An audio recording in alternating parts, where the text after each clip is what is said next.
বেটুকে আজকে কৃমির ওষুধ খাওয়াবো, সকাল সকাল খাইয়ে দিই। আর কালকে একটু বৃষ্টি হয়েছে, ঠান্ডা ঠান্ডা ভাবও রয়েছে। ওরে বাবা এসে হাজির, যেই দেখবে ওষুধ দৌড়ে লেজ গুটিয়ে চলে যাবে, কোথায় যে লুকাবে তার ঠিক নেই। হ্যাঁ বুঝে গেছে, বুঝে গেছে, বুঝে গেছে। এই যে বেটু, ওষুধ ওষুধ, এই যে ওষুধ হয়ে গেছে, হয়ে গেছে, হয়ে গেছে। এইবার সোজা খাটের তলায়, ঠিক বুঝতে পেরে যায়। দেখুন বললাম না, আর সামনাসামনিও বসবে না যাতে মা ধরতে না পারে। এই যে দেখুন কি কাণ্ড, কি কাণ্ড।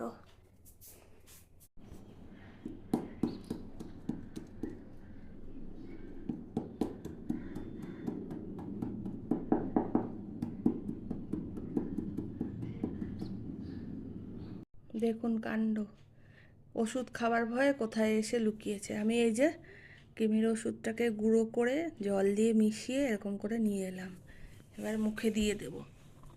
দেখি, হ্যাঁ করো, এরকম দাঁতে লাগিয়ে দিলে খেয়ে নেয়।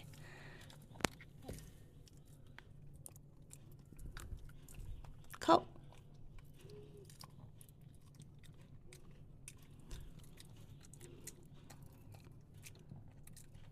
এটা খুব ভালো টেকনিক, এটা আমি একজনের কাছ থেকে শিখেছি, এক দিদিভাইয়ের কাছ থেকে।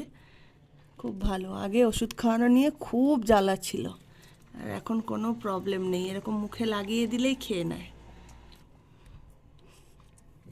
কৃমির ওষুধ খাওয়ালাম, তার আগে লিপ 52 খাওয়ানো হয়েছে 5 দিন, আবার পরে 5 দিন খাওয়াবো, ব্যাস।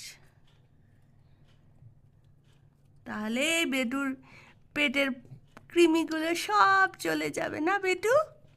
কিন্তু মাথার পোকাগুলো তো যখন নাড়াচাড়া দিয়ে ওঠে তখন এখানে সেখানে হিসু হয়ে যায়, কি করবে।